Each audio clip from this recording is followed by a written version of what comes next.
nerves lately? Steady as ever, I guess. Why? What's up? The spirits of the dead, it seems. I just got word that there's been another ghost sighting at Hampton Court, and this time there are 2 witnesses. Are you brave enough to come along? Oh, I guess so. Let's go.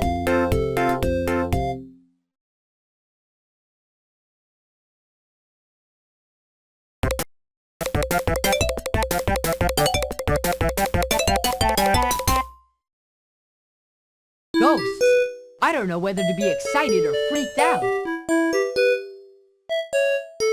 Okay, I'm ready to face this so-called specter at Hampton Court. Just don't sneak up on me or anything while we're there.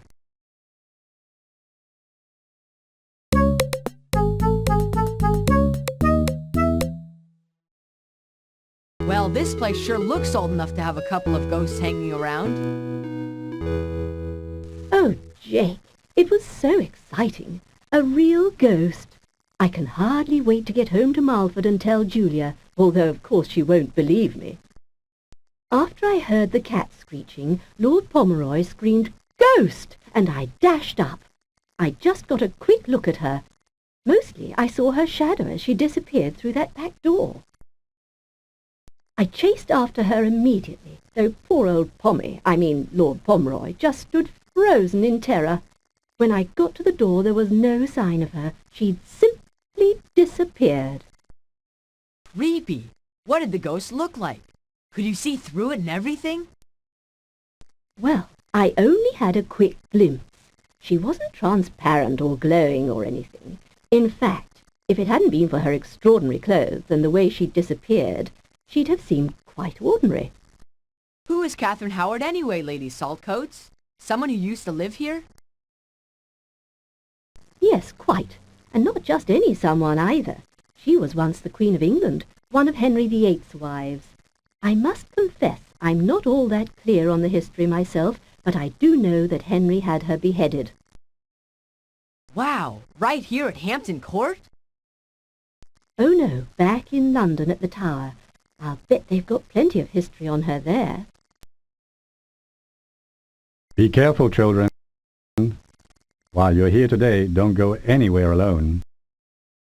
Don't worry, Lord Pomeroy. We'll stick close together. Not that that will protect you. Lady Saltcoats and I were together when the spectre accosted us. You saw the ghost? To my horror, yes.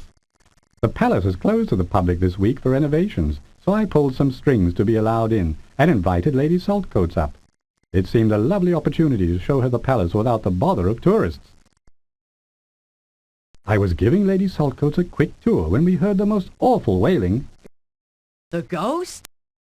No, the palace cat, Mr. Tibbs.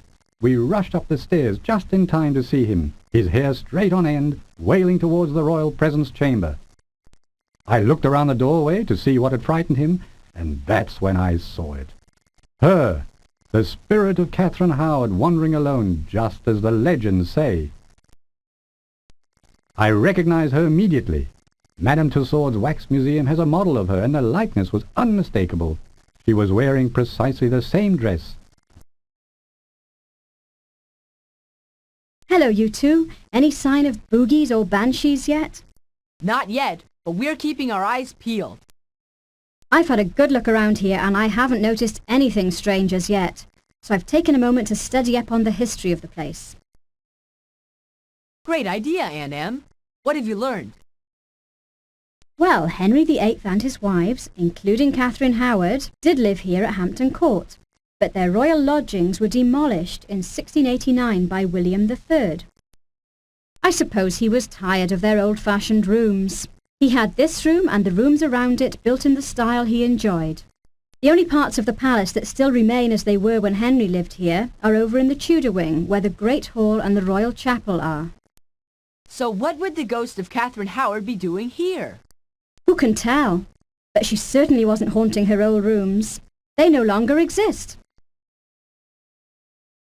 This way to the King's presence chamber, where Lord Pomeroy and Lady Saltcoats saw the ghost. Phew! I don't see any ghosts or anything now.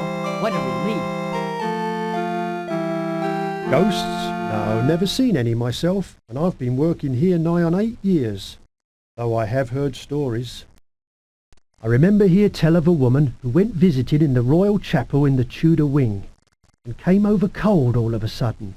Said she saw a misty figure rise up out of one of the pews. She came running out of there like a pack of wolves was chasing her, and she wouldn't go back in for all the tea in China. Yikes! Do you think she really saw a ghost? In that lovely old chapel? No, I think the old dear was a bit potty. Perhaps she heard our new air conditioning system come on and it gave her a start. Did you ever hear of anyone seeing a ghost in the king's presence chamber? No, but you never know. Could be. Of course, this whole place has been closed to the public for the past week. Only Lord Pomeroy, myself, Peebles the gardener, and our guests have been allowed in the buildings. Oh, hello there, young master. Excuse me, won't you, while I just fetch the cat? There we are, Mr. Tibbs. Naughty boy. He does like to run about these old chambers, does now Mr. Tibbs, but he's not really allowed, are you, lad? Why's that, Mr. Peebles? Well, he's getting on a bit now, dear old thing, and he doesn't take well to strangers. Can't abide the tourists, you see. He just spits and screeches whenever he catches sight or scent of 'em. Not a very nice attitude when you live at a public palace, I'm afraid, so he's been banished to the gardens. But he was in here earlier today, too. How does he get in? Oh, a big draughty palace like this has 1,000 secret doors for courtiers and kings to make their escapes through. There's one at the end of this hall that's a particular favourite of Mr. Tibbs. He knows I jam it open on warm days like today.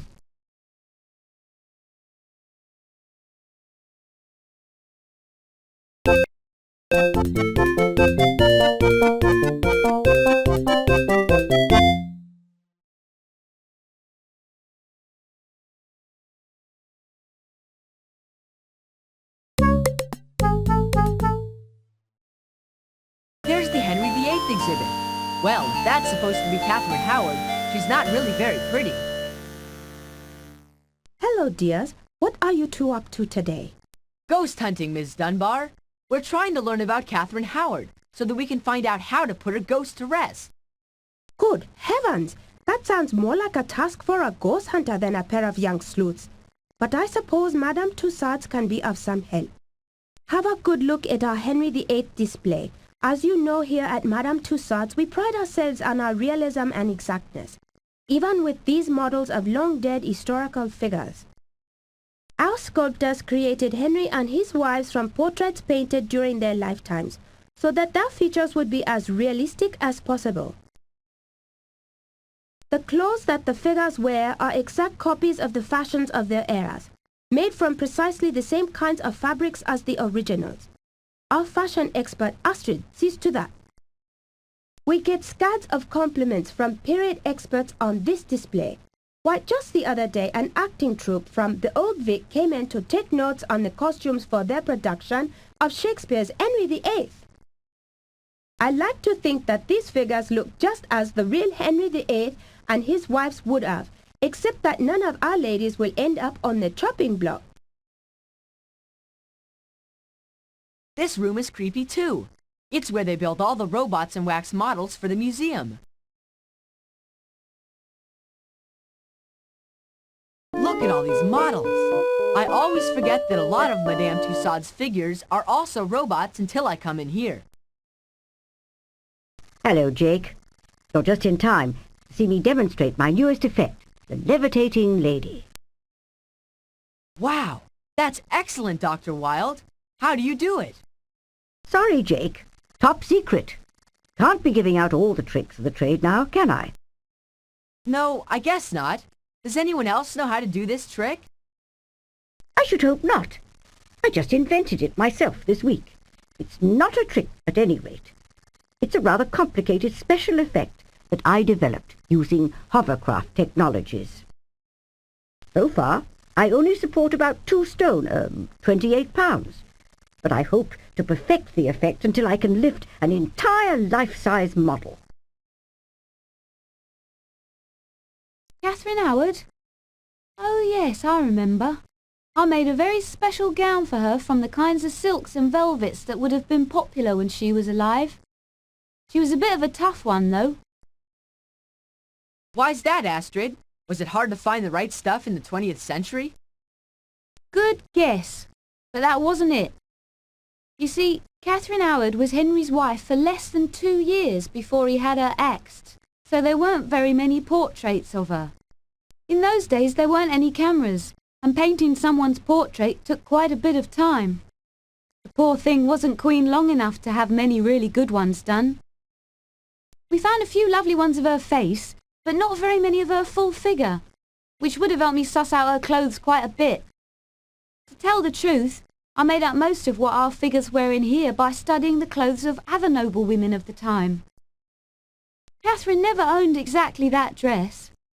I must have done a fairly good job of it, though, because Dr. Hadrian, a historian from Oxford that came in here a month or so ago, liked it so much that she bought the dress pattern.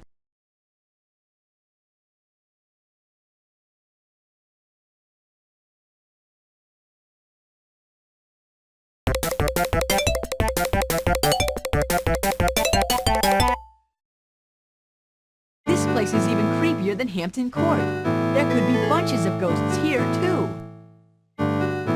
Yes, Catherine Howard was one of the unfortunate victims of Henry VIII. He was rather a merciless monarch. While he was king, he had over 80,000 people put to death for various reasons. Catherine was quite a bit younger than Henry, who was nearly 50 years old when he married her. Not that that's old, mind you. She was said to be very pretty too. But barely a year later, he had her imprisoned here in the Tower and later beheaded. The charge was treason, but many people believe she was innocent. Maybe that's why her ghost is back. She was unjustly killed. Ghost? Really, Jake? You're not going to let anyone talk you into that sort of rot, are you? If there were such things as ghosts, which I very much doubt, I think we'd have better evidence of them nowadays than the claims of some very excitable persons. I've been a beefeater here at the Tower for 10 years, and I've never seen, heard, felt, or even smelled a ghost. I suspect people make up stories like that to boost the tourist industry. People do love a good tale. Whoa! This is the place where Catherine Howard actually got her head cut off. Jeez. It says here that in those days, all you really had to do to get executed was displease the king. People didn't have courts or lawyers or anything to protect themselves from his anger. The king's word was the law.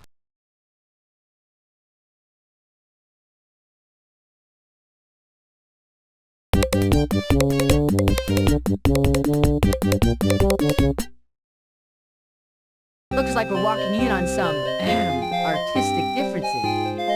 Yes, I know I need to work on it. What do you think I've been doing, Reginald? Oh, does no one understand how difficult it is to perform, to express oneself, when one is being constantly harassed? I have spent nights wandering as I imagine Catherine herself did, wringing my hands over my fate. But it's so difficult, you see. It's terribly hard for one as young and lovely as myself to imagine her problems. For heaven's sake, Camilla, what on earth is the matter? Just read your lines. But my motivation, I must have motivation. How can I play Queen Catherine without understanding her agony? You'll understand agony in a minute, Camilla, if you don't get on with this scene. Dan is waiting for his cue. Oh, blast. Let's all have a break. Camilla, get yourself together. Oh, ye gods, spare me from temperamental actresses. That Camilla will be the death of me. She may whinge and moan a bit, but I hate to admit it, she's the finest leading lady in all of South London. She'll be a wonderful Queen Catherine once she's gotten settled in. You'll see. That man Reginald is a brute. Can you imagine treating such a delicate spirit as myself in that fashion? Spirit? Yes. I say I need time to research Catherine, to explore her life and emotions. Why, just the other day I asked to be allowed in at Hampton Court to wander the halls she used to inhabit, and the fools refused me. Me! A very nearly famous star of London theatre. It's an outrage. That Camilla, what a prima donna. She's exhausting me. What's a prima donna? Oh, you know, someone who thinks they're so special and talented that the normal rules don't apply to them. It's pretty frustrating to work with someone like that, because they're usually terribly selfish and spoiled. Camilla's been a trial since this play began. First, she insisted that we spend twice as much on our wardrobe as we'd intended to get the most authentic look, and still keep her precious self comfortable as Catherine. So Camilla is playing Henry's wife, Catherine Howard? No, this is Shakespeare's Henry VIII. Catherine Howard doesn't come into it. Camilla's playing Catherine of Aragon, Henry's first wife whom he divorces. Okay. So Henry married two Catherines? Well, actually, Henry married 3 women named Catherine. Catherine of Aragon, whom he divorced, Catherine Howard, whom he had beheaded, and finally, Catherine Parr, who outlived the old goat. Good grief!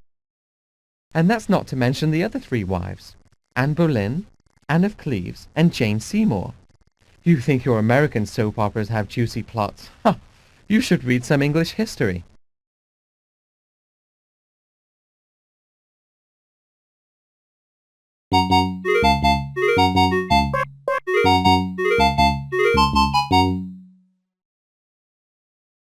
All this talk of ghosts is giving me the creeps. You don't think that it's for real, do you? Or do you? Oxford? Oh yeah, that's where the historian Miss Dunbar mentioned came from. Good thinking. It's about 2:33 p.m. according to my watch. Let's take a look at the train schedule in our Eagle Eye Handbook and find out which train we want. Got the schedule? Great! Remember, it's 2:33 now, so which platform do we need to get to in order to catch the next train to Oxford?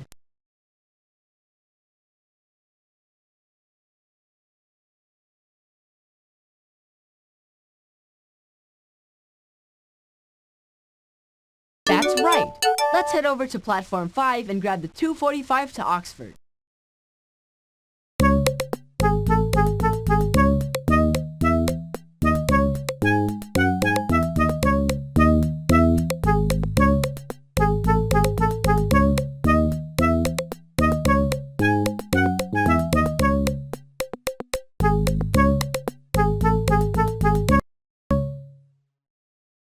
That must be the historian Astrid told us about, Dr. Hadrian. If she's so nuts about Catherine Howard that she bought the pattern for Astrid's dress, maybe she'll be able to give us some scoops on Catherine's life.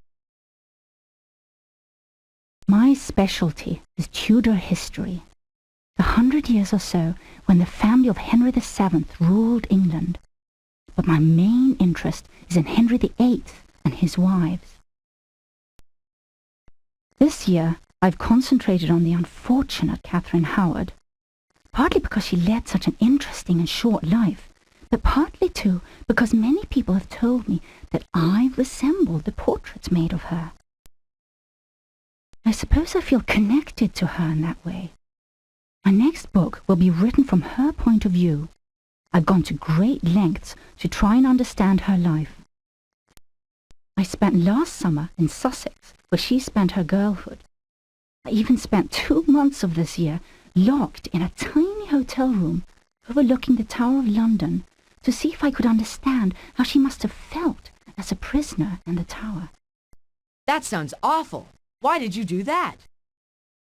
Going to the places Catherine lived helps me to understand some of the things that she felt and went through. That way, I can write not only a historical novel, but an interesting biography as well. Do you think that the ghost of Catherine Howard could be haunting the halls of Hampton Court?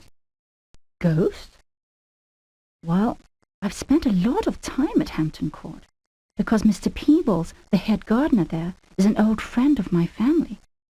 But the most frightening thing I've ever seen there was that dreadful cat, Mr. Tibbs. Never a ghost. I suppose if ghosts did exist, Catherine Howard might be as likely a person as any to haunt a place. She certainly had a tragic life. And since it was at Hampton Court that she was arrested for treason, I suppose it's possible that her spirit might walk there.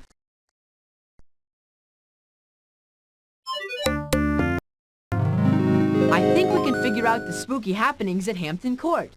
Pick the clues that you think best show who's haunting the palace at Hampton Court.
Those are the clues that unveil our wraith. Now, point out which suspect is behind our ghost story.